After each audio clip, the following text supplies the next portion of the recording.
Welcome to the Good Divorce Show. Not every divorce needs to end in disaster. It's time to see divorce in another perspective. Here to help with that is your host, Karen McNinney. Hello, listeners. Thanks for joining us here today on the Good Divorce Show. You're in for a real treat. Joining me is Steph Palermo. She is an intuitive soul guide, radio talk show host, international motivational speaker, and published author. Born and raised in the Boston, Massachusetts area, but her Sicilian heritage has strongly shaped her personal and professional life. Today, Steph is a master catechist, certified in identifying charismatic gifts, and a certified infinite possibilities trainer. As an intuitive soul guide and entrepreneur, Steph combines her natural and supernatural gifts of empathy, encouragement, prophecy, healing, and discernment, just to name a few of these very special gifts. And she guides clients and audiences toward their own soul's path, purpose, and personal growth. Welcome to the show, Steph. I am so thrilled to be here. Thank you, Karen. Thank you for having me. Delighted to have you. Let's just start with a little background. As you know, here on the Good Divorce Show, we really try to emphasize examples, stories, illustrations of how people can get it right through the divorce process, but also how they can reinvent on the other side of divorce, which you refer to as the second lifer. Yes. Tell us a little bit about your second life and what brought you through your divorce and into this work. So I'd like to first tell your audience that I was born with a rare disorder called Poland syndrome. I'm right side affected, which means I was born with a smaller right hand and missing fingers and also missing a right pectoral muscle. So growing up, I had a lot of challenges with not fitting in, bullying, being rejected, abandoned. And I'd like to preface this, especially when we're talking about divorce, because I came into this marriage very broken. I see. So it's important. We're all cracked eggs. Let's face it.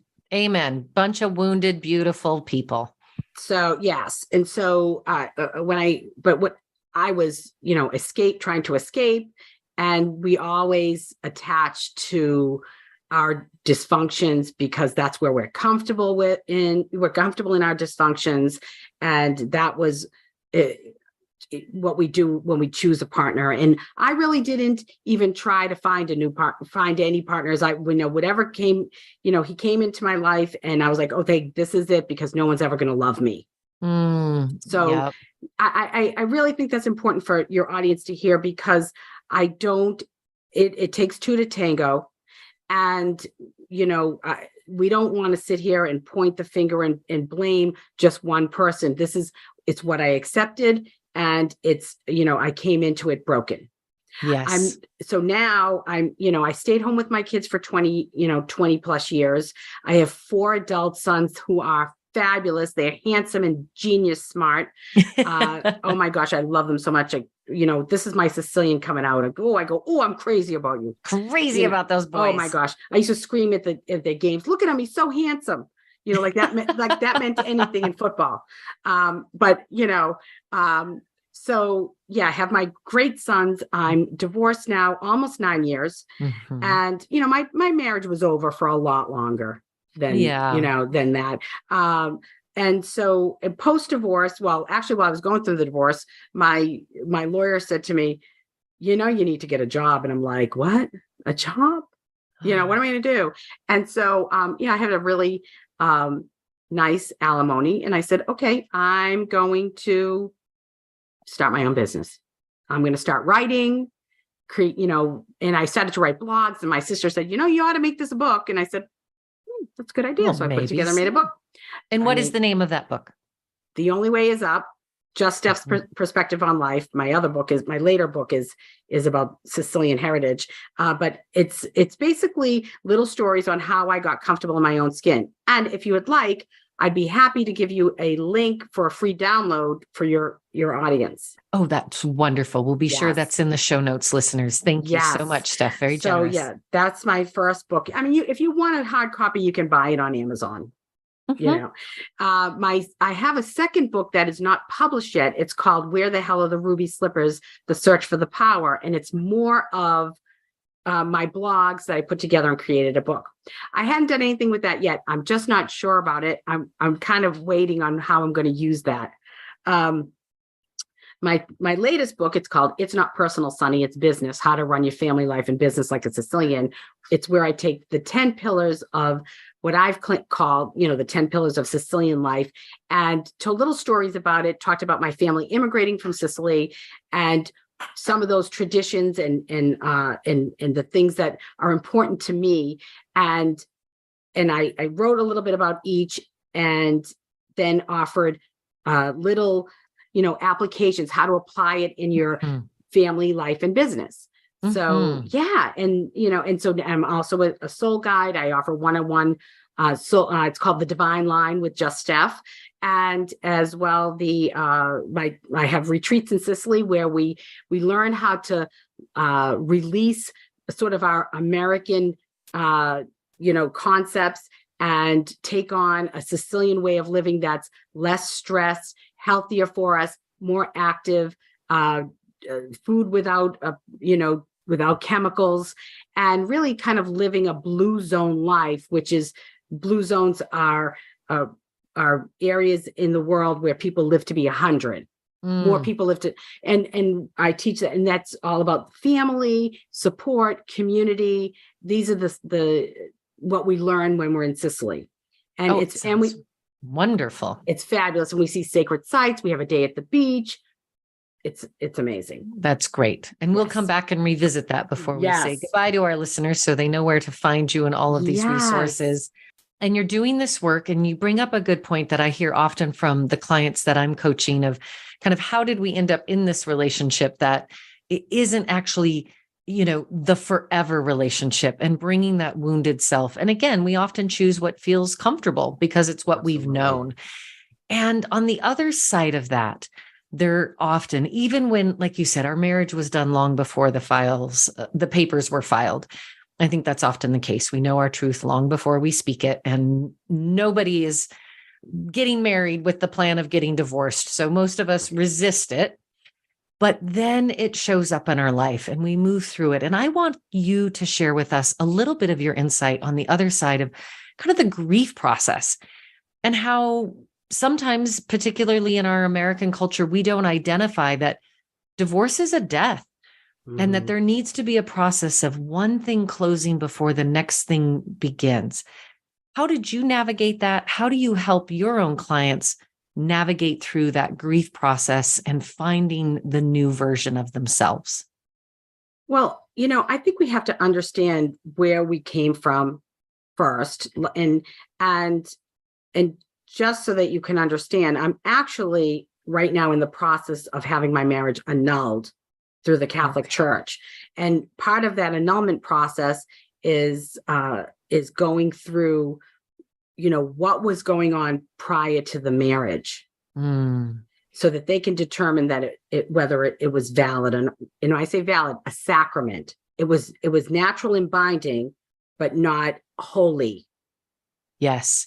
That's what that means. I know that we've got listeners out there who, I'm going to take a little dovetail here of, religious beliefs and the church, and whether that's evangelical Christian or Catholic or just a family belief that sometimes keeps us held, sometimes can even feel like we're being held hostage inside a system that doesn't give us permission to release. Well, Sicilians and Catholics don't get divorced. I mean, and I'm both. I mean, you just don't, you've made your bed, you lie in it. This is what you chose. This is a sacrament. This is important, and I spent a lot of years on my knees praying to God, like, this is a sacrament, God, you're supposed to help me. This is, it's supposed to be, putting holy water and rosaries under his side of the bed. And one day my sister said to me, you can pray all you want, he's never going to change. No. And I went, oh boy. And I was in the Al-Anon too. And, because, he's an alcoholic, and I used to pray, and I used to change my prayers as I went along. I was praying for him so I could be better. I pray. And then finally I said this prayer coming home from Al-Anon one night. And I said, okay, God, if you want this marriage to work, change me. And then I went, oh boy, it's over. Oh, say boy. More. Oh boy, I don't need to change. I'm okay. I mean, I've been doing the changing. I've been doing the growing. I've been doing all this. And yes, we all have to evolve, but you can't, I mean, if it's impossible to satisfy someone who's insatiable. Sure. And I'm talking about just not being right. Like, something, everything's not right. Like something's, whatever it is, it's never good enough. And you're never good enough. And and they try to make you feel like you're not a good person. You're not a good mother. You don't do enough. You don't contribute to the finances. We had all that money and I wasn't good enough. And, because I was treated like a dependent. Yeah. And with that, because that's how I was treated, my children didn't see me as an authority figure. They saw me as their sister. Oh my goodness. And so going through that, I had to go, oh, wow. Grieving that the end of that, the family as we really wanted it to be. Sometimes it's not even as it is. It's what we wanted for our family. I wanted to be married. I liked it. I liked being a wife. I liked, doing stuff with my kids and I liked being part of a family unit. The typical, well, not the typical, but the sort of the traditional. Sure. Traditional, intact, one household, mom and dad, kids, dinners. How did you come to terms with the religious component? We don't talk about this very often on the Good Divorce Show. And I think there's really a hunger out there for other people who might be bumping up against what feels like this isn't allowed. It's not attainable. And what brought you to now annulling? I'm going to, you know what, this is, I really haven't even talked about this out loud. Back then, I was very involved with my church. Like I was offering spiritual direction to women before I was a spiritual guide. So I already was doing this. Yes. I was leading Bible studies and I was involved in the church. My kids were altar boys. And I'm going to tell you what happened to me. For a little while, I lost my faith. I just had to be mad at God for a while. Because that's really what happened to me. I mean, that's the truth. I basically was like, you know what? I prayed about this for all these years. I asked you to help me. You didn't help me. I can't stay in this abusive space any longer. I'm out. And so, and then I had to come back to it. I didn't have to, I did. Even in between, I remember pacing in my house, and I was pacing in my townhouse where I had two of my kids. I got my mom too in the divorce because she was living with us. So thank God. And the dog. But I'm pacing and I'm going, this is your fault, God. This is your fault. And I didn't choose this. I didn't choose the family of origin. I didn't choose my disorder. And they set me up. You teed me up to make these bad choices. And I didn't choose this. And I went, oh my gosh, what if I did?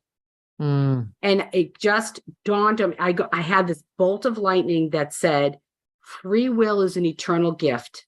You had free will when you came into this skin. You chose this. You chose your family. You chose this path. And I went, now I'm no longer a victim because nobody did this to me. I did it myself. And I can change that story. I can change my life because now that I know that I made these choices and invited this into my life, I can now move forward and no longer subscribe to that thought process. And it is so empowering to move from victim to your personal agency. Just take responsibility for your stuff. Yes. And in every divorce, there typically is someone who's leaving and someone who's being left. And those are very different experiences. And when I work with couples, what we try to come to is like, but do you really want this marriage as well? Like, would you stay if there wasn't someone else instigating? And eventually they arrive and they go, yeah, it isn't great. I maybe wouldn't have chose it, but I now see that there's another path, and we sort of catch up. All of everything that you just said is all true and valid. I mean, it's all right because this is what happens to us. should I stay here? Should I go? What do I do?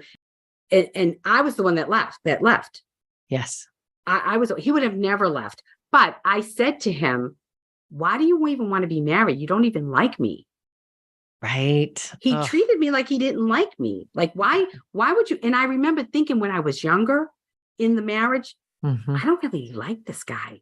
Like as a person, like I think it's easier to love someone than it is to like them. Because when you have kids and you go like, I just can't stand this kid right now. I really don't like him. But you love them to death. Yes. It's the same thing. Like I was like, I don't really like this guy. I don't think I would ever even be friends with him now that I'm in this space. And you gotta look at that. That's something to look at. And if you do all this and you think back and you can move through the grief, but you have to go through the grief. You can't go around it. You can't go over it. You can't go under it. You got to go through it. It's purification by fire. And you've got to go through it, because if you don't, then you're not going to be a whole person on the other side. You'll just stay fragmented. Well, we are going to hear more about purification by fire when we return. We're speaking today with Steph Palermo, intuitive soul guide, radio talk show host, international motivational speaker, published author. Listeners, thanks for joining in. Stay with us. We'll be right back.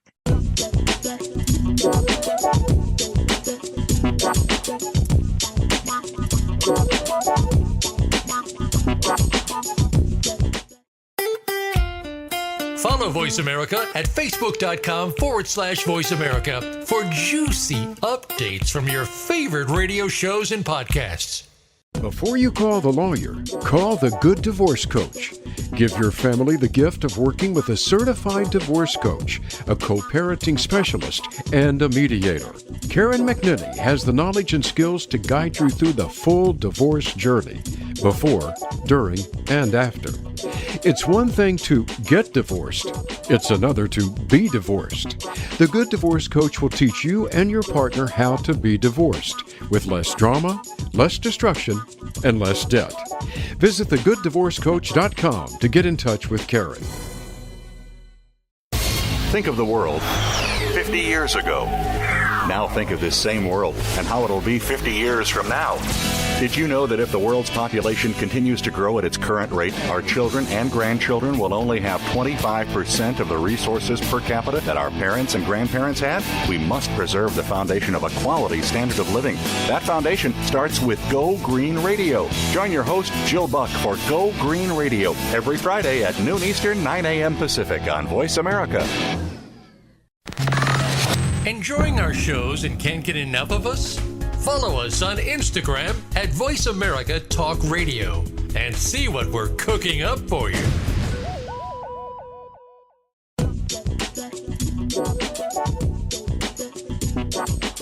Welcome back to the Good Divorce Show with Karen McNinney. Have a question for Karen or her guests? Join us on the show at 866-472-5788. That's 866-472-5788. Now, back to the show with Karen. Hello, listeners. Thanks for hanging in there and coming back. You will not regret our conversation today with Steph Palermo, intuitive soul guide, radio talk show host, most importantly, hot and spicy Sicilian. On the other side of divorce, guiding people through their own moments of loss, and whether that be empty nesting or divorce or grief over the death of a loved one. You refer to this as the second life that we all have available to us. And you mentioned earlier this idea of, sometimes with grief, we have to go through it, and it can be a really fiery experience. What do you notice in the people that you work with where they either get stuck in their grief or they just try to skip over it? Before we get into that part, there's five stages of grief. There's denial, bargaining, depression, anger, and acceptance. And they're not always linear. But I will say, for the most part, when you're going through a divorce, usually the denial and bargaining is happening while you're in the marriage. I agree. And there's a lot of that. Are we in? Are we out? Let's try counseling. Do we need more sex? Less sex? You take on some of these deals. I'll go do that. Let's go on a retreat. But, again, I think often people fight for their marriage. And here on the Good Divorce Show, we want to remind people, you can also fight for your good divorce. You can take that same energy. The marriage is ending. If you share children, the relationship is not. And so you're right, that denial, bargaining, trying to hold on to the marriage, I think is where most of us start this conversation. Yeah. Yeah. And so but if you're at that space where you filed and you're going through it, I think one thing we need to remember is if there's children in this process, the kids are going through this at the same time. That's right. So you have to remember that. And also remember that for the most part, they will not know or understand that you're going through this. They're not going to say, I wonder how my mom feels about this. They're just going to be mad that you're divorced or that one of my sons was mad because I was happy.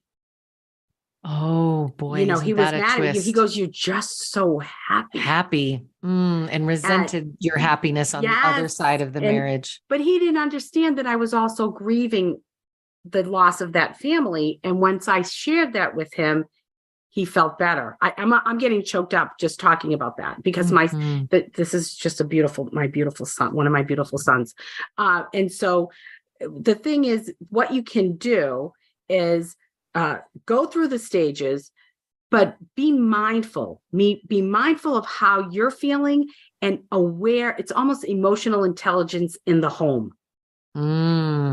Understand what's going on with the kids so that you can be there for them, but also know when you can say to them, guys, I need a little step back. Kids, I need to take care of myself right now because you need to take care of yourself as well, because you're not as good. You're not going to be any good to them. My oldest was showing outward disrespect for me. And I stopped talking to him going, I was mad at him because I didn't like the way he was treating me. So I just kind of stopped talking to him. And then I thought, I'm the parent here, even though this kid is 18, even though he's whatever he was, 19 years old. I said, you know what, I'm the parent. And so I called him up and I said, hey, could we talk? And he came over. And he came home. I don't know if he was at college going through, and we sat out. I said, let's sit outside. I said, okay, here's what's going to happen. I'm going to give you 15 minutes. You can say whatever you want to me, about me, and it's completely safe. I'm here to listen. I said, but when you're done, I get to respond to that. Do you know what that kid did? He broke down and cried. He goes, I didn't expect this, Mom.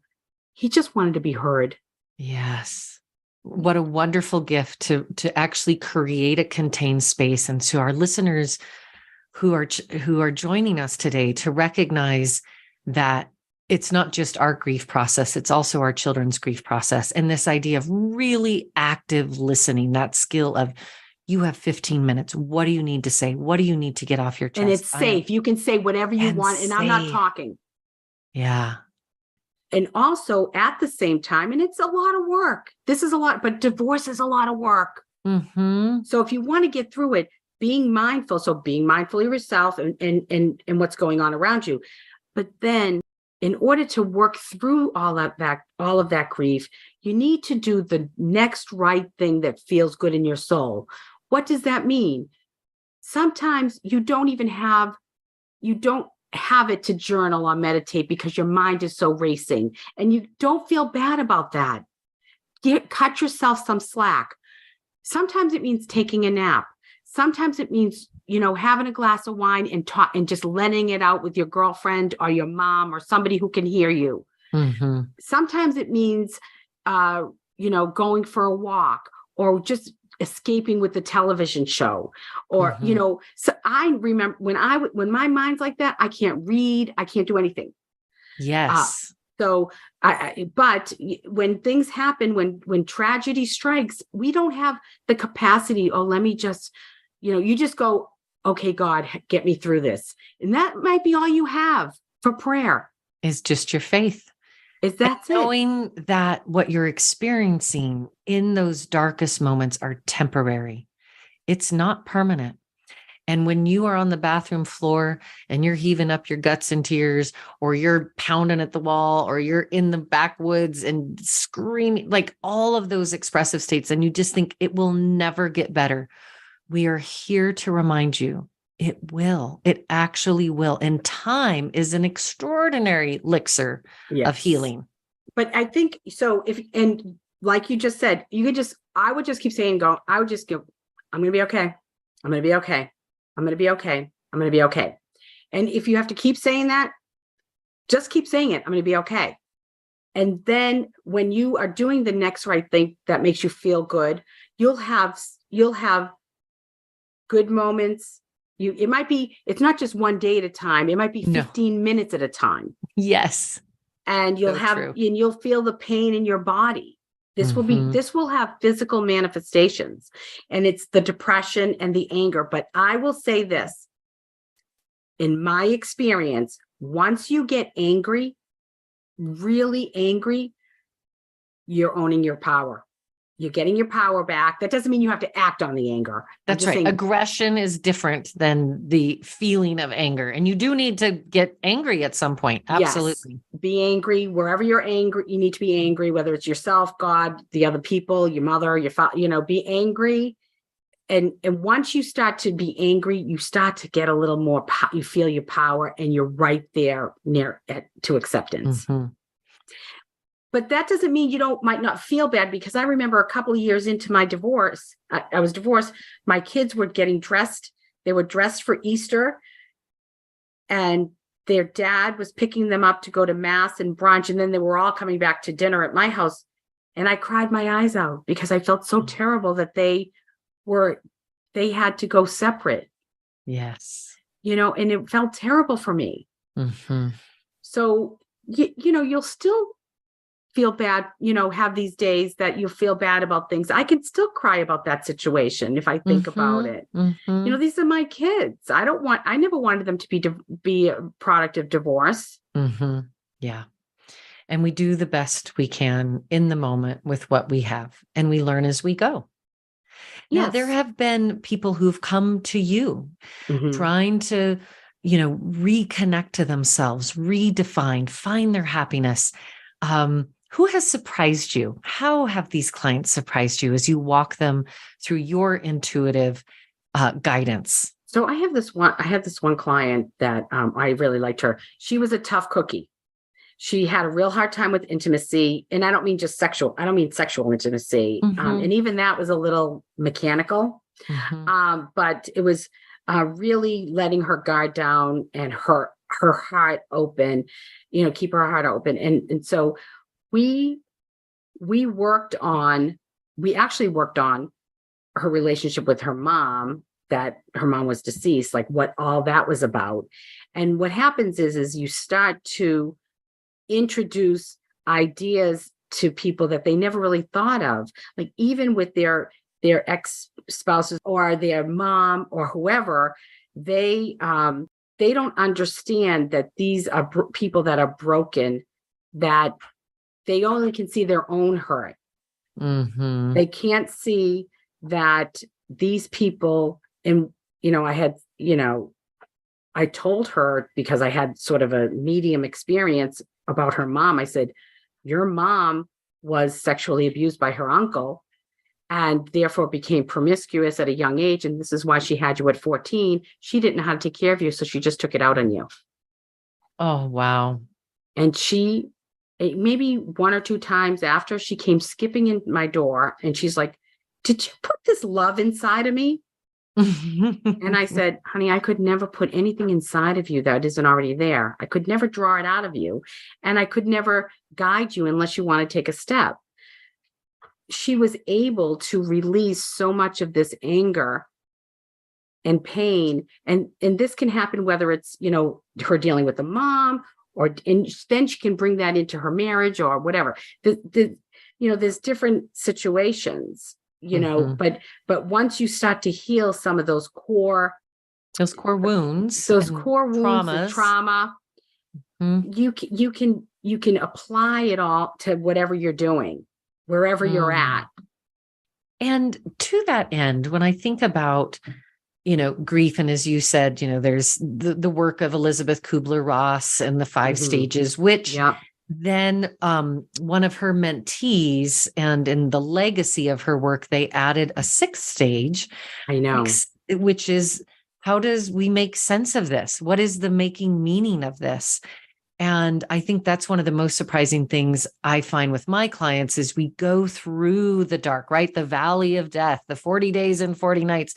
And on the other side of it, there is a new person. There is a new life, just like you have found. Yeah, well, there's that purification by fire. That's what, you got to go through the flames. And then when you get to the other side, you have a couple of choices. You can either be bitter and angry at your life. I can be mad every day about my hand and, all the crazy stuff I went through in my life and who didn't treat me right and whatever. And I could be mad at my ex-husband every day of my life. But it has no purpose. It really is not value added. So I can be happy, which is actually the best revenge ever. So if you have that situation, like, just be happy. That's actually, be truly happy. But, you can be happy. And our purpose here in life is to love, be loved, and co-create with the divine creator, whatever it is you're creating, whether it's a spreadsheet, or babies. We're all co-creators with the divine creator. We're here to love and be loved. And that's all of that is joyful. Those activities are joyful. There's nothing that is draining. It's all uplifting, to love and be loved and to co-create. These are great things. And if you want to stay in that misery, you can either align now and enjoy your life or align in the next life.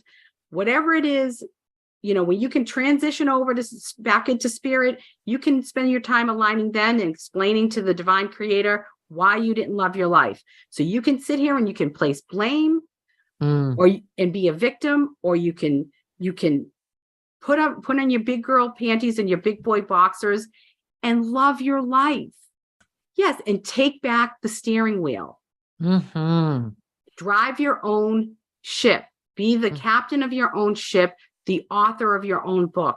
Don't let anybody else write your story. This is your story to tell, not anybody else's. Oh, that's so beautiful. Because I know there's someone listening to us today, Steph, that's like, this all sounds great and fine, but I am a puddle on the floor and all I see is the darkness. But as we come out the other side, and particularly those of us who have come through divorce, we start thinking about new relationships and dating and when is the time right. And you have some rules about dating. And when we come back from our break, we're going to talk how to re-enter and to find your next best life, which sounds so inviting. So listeners, please stay with us here at the Good Divorce Show.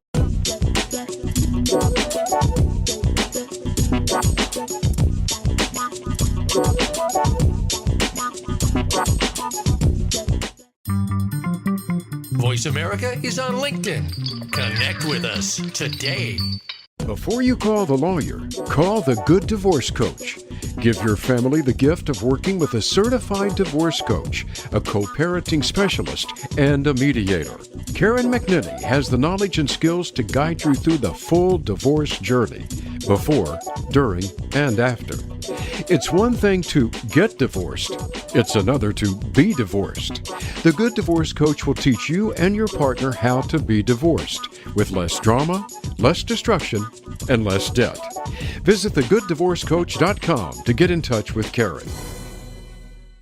Today, many doctors prescribe basic pharmaceuticals to their patients who aren't feeling well or have various aches or pains. Is this the right course of action for all patients? We don't think so. Find out about healthy, natural ways to help you feel your best by tuning in to the CBD Ed Show with host Ed Cheney. Ed and his guests will explain full-spectrum CBD, using the whole hemp plant for good health, and answer all of your questions about CBD and natural treatment in general. Listen Fridays at 11 a.m. Pacific Time, 2 p.m. Eastern on Voice America Variety.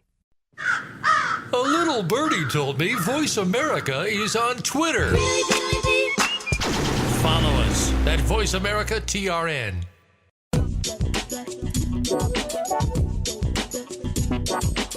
Welcome back to the Good Divorce Show with Karen McNinney.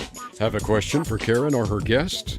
Join us on the show at 866-472-5788. That's 866-472-5788. Now, back to the show with Karen. Hello, listeners. Welcome back. I'm Karen McNinney, your Good Divorce Coach, chatting today with Steph Palermo, who not only is a master catechist, certified in identifying charismatic gifts, and a certified infinite possibilities trainer. And when I hear that infinite possibilities, it just sounds like a beautiful jewel of a message for those of us coming into the second part of our life. Whether you are saying goodbye to children and facing empty nest, maybe you're saying hello to yourself as a single person. I kind of feel like you are tethered in marriage, all of us, and then you're very untethered. And we have to start thinking about rebuilding a life for ourselves. What are some of your guidelines that you provide to individuals, Steph, about that rebuilding process? I think you should have fun. First and foremost, have a little fun. Hasn't it been terrible? Like it's just been awful. You deserve to have fun.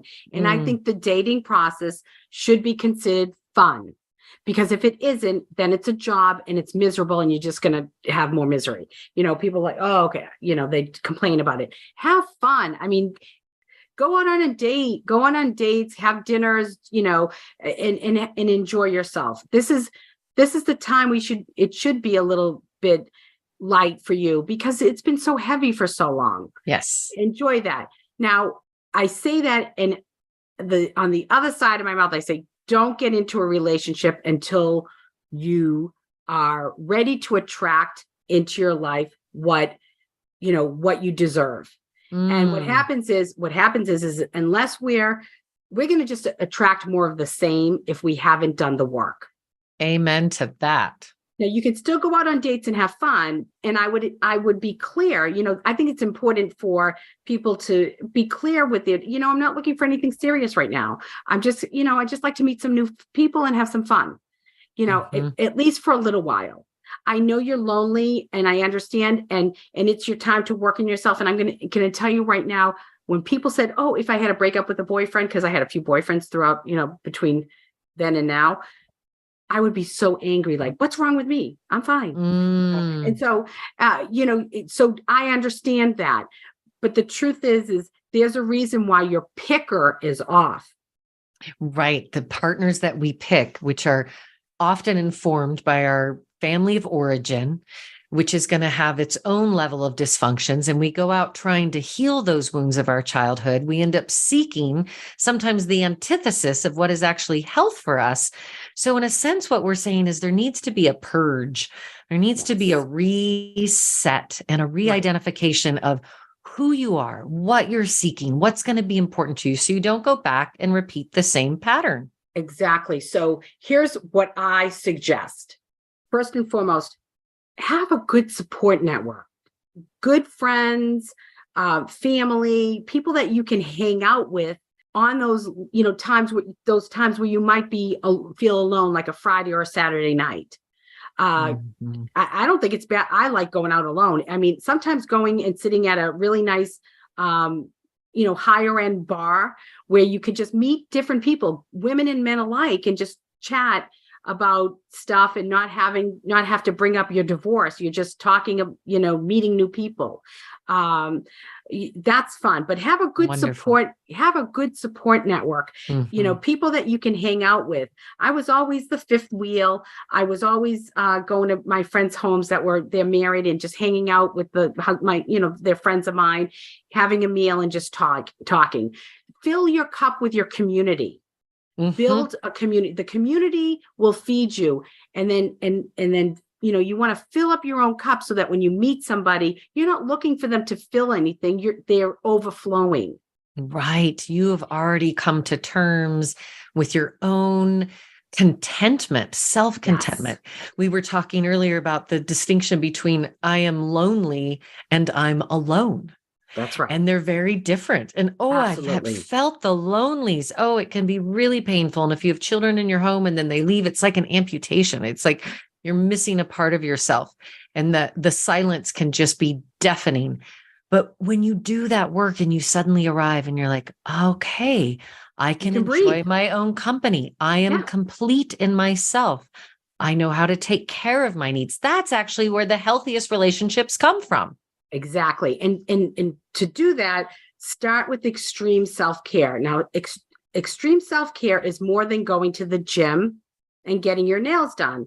It is that and more. It means saying yes to those activities that serve you and fill you up, and saying no to those energy suckers that which drains you.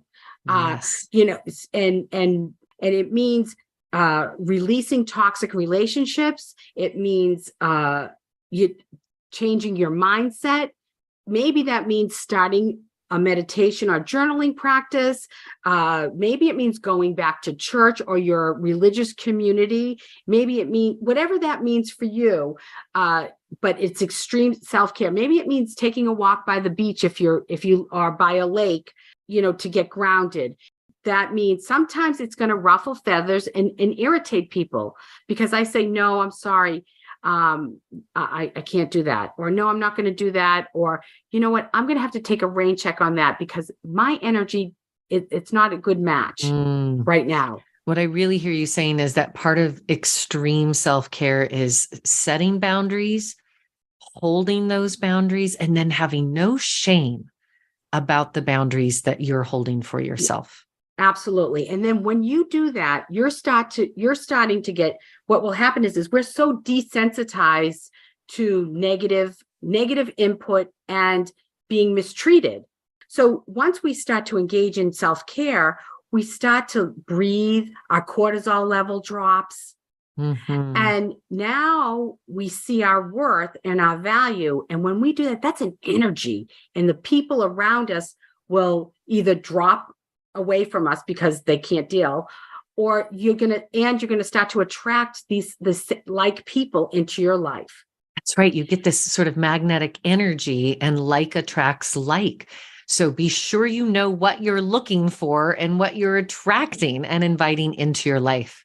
And then when you see your value and your worth, so will other people. And when you respect yourself, nobody's going to respect your boundaries unless you do. Absolutely. Unless you protect them.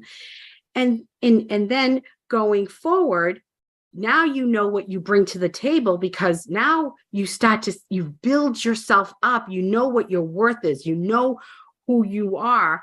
And you say, okay, who do I want to invite to my table? Who deserves to sit at my table? I have 4 rules, 4 criteria.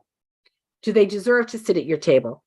These are the things, the qualities that you're looking for. I mean, this is what's going to work for you. I'm not, and this isn't a judgment. It's on my just part. Be clear about yourself. Do they know whose table they're sitting at? In other words, do they see the gift in you? Do they see the gift in you? Do they know how valuable you are?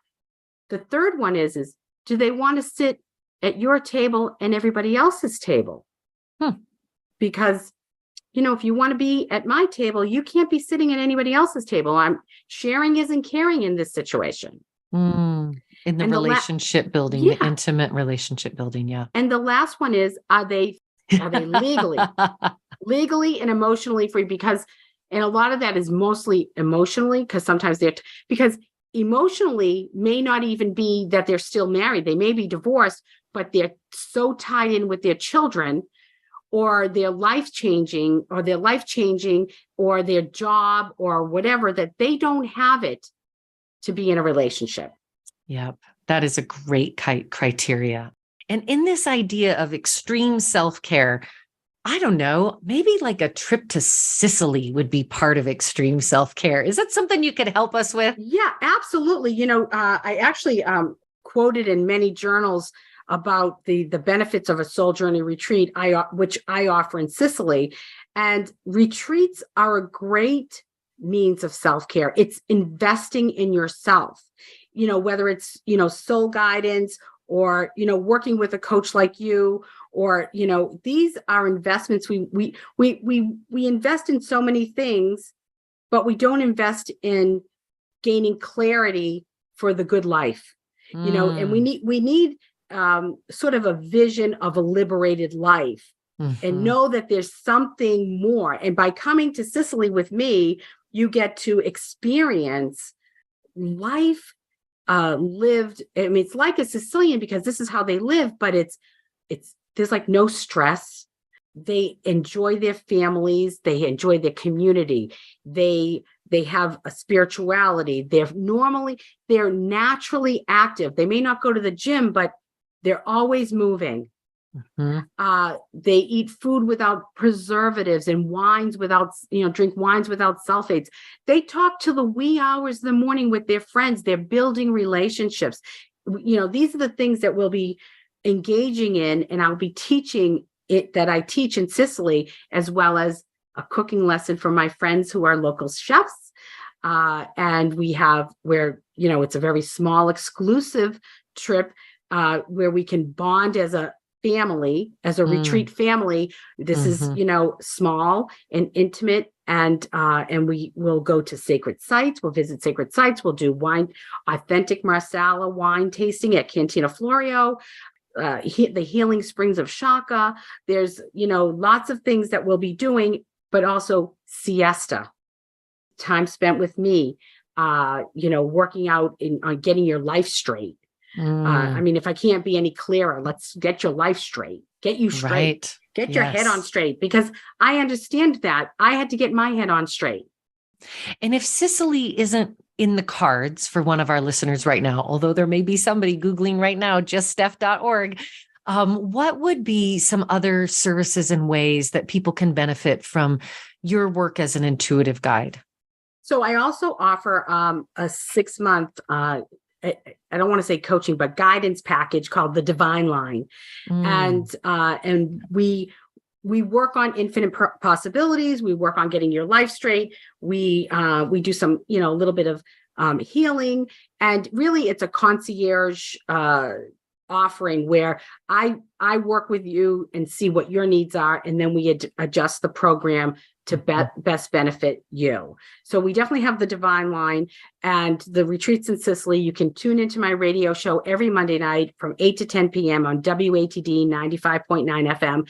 Just to say, if you want to listen on the internet, you can say, Alexa, play WATD at 8 p.m. Eastern time on Monday nights. And I have periodic workshops. I'm on Facebook. I have a free Facebook community called Get Real with Just Steph. And I also have a Just Steph Show fan page. So I mean, there's lots of ways, and you can connect with me. You can check out my website. My story's there. A little bit more than what we talked about today, my story. And as well, I have my bucket list, my wish list, and can't live without list. Yes, which is fun. And so it's juststeph.com. Such a gift today to have Steph Palermo with us. Just Steph, as she is known to her friends and fan base. So many resources and wonderful insights and wisdoms. Anything that you would close off with, if there's one nugget that people who are moving into the second lifer mode and knowing that they're rebuilding something for themselves, what might you say to them, Steph? Be the author of your own story. Your divorce, your marriage and your divorce does not define you. you're ready now for the best part of your life, and just move forward with joy and anticipation of great things. That's beautiful. And as I remind us each and every week here on Voice America, everything will be okay in the end. And if it's not okay, it's just not the end. Exactly. Thanks so much for tuning in. Thanks for joining us, Steph. Thank you. It's been a pleasure.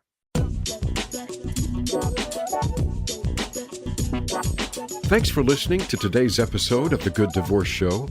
We hope today's episode has helped you find a kinder, more sensible, and less expensive path through the divorce journey. Until we talk again, have a beautiful week.